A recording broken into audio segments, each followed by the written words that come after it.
ये कहानी है कराची में रहने वाले एक शख्स की, जिसको मोहल्ले वाले अंकल असलम के नाम से जानते थे। सब लोग अंकल की काफ़ी इज्जत करते थे क्योंकि अंकल दिल के अच्छे और साफ इंसान थे। अंकल असलम अपनी पूरी फैमिली के साथ वहीं रहते थे। उनकी बीवी नईमा, छोटी बेटी सबा, बड़े बेटे अली और उनकी बीवी नाइला के साथ। हर रात की तरह एक रात अंकल अपने कमरे में सो रहे थे। एकदम से उनकी आंख खुली। उन्होंने घड़ी की तरफ देखा तो 12 बज रहे। फिर उनको ऐसा लग रहा था कि कोई लिविंग रूम में चल रहा है। वो उठते हैं, बाहर जाके देखते हैं तो वहाँ कोई नहीं होता। उन्हें लगता है कि शायद उनके बच्चे होंगे। वो अपने बच्चों के रूम में जाके देखते हैं तो वो भी सो रहे होते हैं। फिर शायद उनको लगा कि ये उनका वहम होगा और वो अपने रूम में आके सो जाते हैं। अगली रात भी वही सब होने लगा। कल की आंख खुलती है 12 बजे तो उन्हें लिविंग रूम से टीवी की आवाजें आ रही होती हैं। वो बाहर जाके देखता है तो वहाँ कोई नहीं होता। अंकल काफी घबरा जाते हैं और अपने रूम में आके वापस सो जाते हैं। सुबह नाश्ते में वो अपने बच्चों से पूछते हैं कि कौन है जो रात को वॉक कर रहा होता है या टीवी देख रहा होता है। सब लोग मना कर देते हैं कि वो नहीं होते और अली कहता है कि मुझे सुबह काम पे जाना होता है और सबक को यूनिवर्सिटी और नाइला को मेरी वजह से सुबह जल्दी उठना पड़ता है, तो हमारा रात तक बैठने का सवाल ही नहीं होता। शायद आपका वहम होगा। फिर उनको भी लगा कि शायद उनका वहम ही होगा और वो इस बात को भूल जाते हैं। एक हफ्ते तक सब सही था। फिर एक रात उनके साथ वापस वही हुआ। 12 बजे उनकी आंख खुलती है तो बाहर बच्चों की खेलने की आवाजें आ रही होती हैं। वो काफी घबरा जाते हैं क्योंकि उनके वहाँ कोई बच्चे नहीं थे। अंकल घबरा के उठते हैं और बाहर जाके देखते हैं तो वहाँ कोई नहीं होता।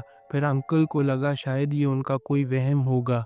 फिर ये बात अंकल वापस सबको बताते हैं लेकिन कोई उन पर यकीन नहीं करता। हर कोई ये कह रहा होता है कि शायद उन्होंने कोई सपना या उनका कोई वहम होगा। अंकल बार बार उनको समझाते रहे और कहते रहे लेकिन उन लोगों ने इनकी बात नहीं मानी। फिर अगली रात अंकल 12 बजे तक बैठते हैं इस चीज का पता लगाने के आखिर इनके साथ हो क्या रहा है। अंकल 2 बजे तक बैठते हैं लेकिन इनके साथ ऐसा कुछ नहीं हो रहा होता। फिर अंकल को भी लगा कि शायद इन्होंने सपना देखा होगा। फिर अंकल जाके आराम से अपने रूम में सो गए। अंकल जैसे ही रूम में सोए तो बाहर से उनके नाम से कोई उनको बुला रहा था। वो उठते हैं और बाहर जाके देखते हैं तो वहाँ कोई नहीं होता। अगले दिन नाश्ते में सब उनसे परेशानी की वजह पूछते हैं लेकिन वो सर दर्द का बहाना बनाते हैं क्योंकि अंकल को पता था कि वो अपने घर वालों को बताएंगे और वो उन पे यकीन नहीं करेंगे, इसलिए अंकल ने इनसे वो बात छुपाई। फिर एक रात सब सो रहे थे। फिर एकदम से सबा की चीखने की आवाजें सुनाई दी।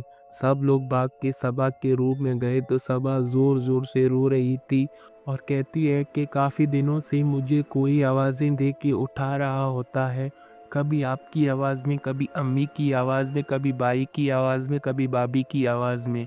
मैं उठती हूँ, इधर उधर देखती हूँ तो वहाँ कोई नहीं होता। मैं वापस जैसे सो जाती हूँ तो वापस कोई ना कोई आके मुझे उठा देता है और आज भी मेरे साथ वही हुआ। मैं काफ़ी डर गई। नाइला भी कहती है कि मेरे साथ भी शाम को कुछ अजीब वाकया हुआ। मैं शाम को खाना बनाने किचन में गई तो सारी सब्जियां कटी हुई। मैंने सोचा अम्मी ने किया होगा, लेकिन जब मैंने खाना बनाया उसके बाद मैंने अम्मी से पूछा तो उन्होंने मना कर दिया। मुझे लगा सबा ने किया होगा, लेकिन सबा से आज मेरी बात हुई तो उसने भी मना किया। ऐसा कौन है जिसने मेरे सारे काम किए? ये सुनकर अली भी घबरा जाता है और कहता है कि क्या हो रहा है हमारे घर। फिर ये सब मिलकर उस मसले का हल ढूंढना शुरू कर देते हैं।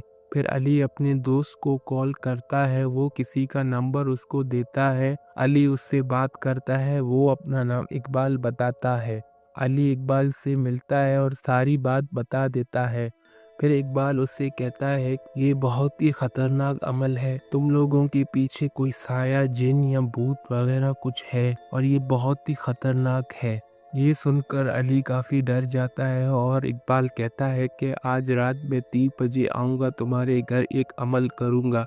अपनी पूरी फैमिली को अपने साथ ही रखना और किसी को घर से बाहर जाने नहीं देना जब तक मैं नहीं आऊँगा। फिर 3 बजे के करीब इकबाल इनके घर जाते हैं, नमक से एक दायरा बनाते हैं और उनकी पूरी फैमिली को वहाँ खड़ा कर देते हैं और कहता है कि जाए जो कुछ हो जाए, चाहे कुछ भी हो जाए तुम लोगों को इस दायरे से बाहर नहीं आना। वो 1000 कोशिश करेगा तुम लोगों को दायरे से बाहर बुलाकर मारने का, लेकिन तुम लोग दायरे से बाहर मत निकलना, चाहे कुछ भी हो जाए। और इकबाल अपने अमल की तैयारियों में लग जाते हैं और थोड़ी देर बाद अपना अमल शुरू कर देता है। शुरू के 10 मिनट तक सब सही था, फिर एकदम से हवाएं तेज होने लगी, किचन से पानी गिरना शुरू हो गया, बच्चों की चीखने और रोने की आवाजें आने लगी। कोई सबा को आवाजें दे रहा होता है तो कोई अंकल असलम को आवाजें दे रहा होता है। वो बहुत खौफनाक मंजिर होता है उस वक्त। 1 घंटे तक ऐसा सब चलता रहा, फिर एकदम से सब थम गया। कुछ देर बाद इकबाल भी अपना अमल रोक देता है और उन सबको दायरे से बाहर निकलने के लिए कहता है। वो दायरे से बाहर निकलते हैं तो इकबाल उन्हें एक धागा देता है और कहता है कि इसको अपने दरवाजे के बाहर लगा दो और जब तक ये धागा तुम्हारे घर पे लगा रहेगा तुम लोग सेफ हो। जब ये धागा टूट के गिर जाएगा तो अपने घर से निकल के कहीं दूर चले जाना। कुछ हफ्तों बाद सब काफी खुश थे कि उनको कुछ महसूस नहीं हो रहा। फिर अली को उसके दोस्त का कॉल आता है और वो कहता है इकबाल ने खुदकुशी कर ली। खुदकुशी से पहले उसने मुझे फोन करके बताया कि मैं तुम्हें बता दूं कि तुम अपने घर से निकल के कहीं दूर चले जाओ। फिर अली की नजर धागे में पड़ती है, वो धागा टूटा हुआ होता है। अली अपनी पूरी फैमिली को घर से बाहर निकाल देता है। फिर एकदम से घर का सिलेंडर फट जाता है और पूरा घर जल जाता है। फिर अली ने इरादा किया कि वो ये शहर छोड़ के कहीं और चला जाएगा और पूरी फैमिली लाहौर जाने का इरादा करती है। अगले दिन वो लाहौर के लिए बस में बैठकर रवाना होते हैं।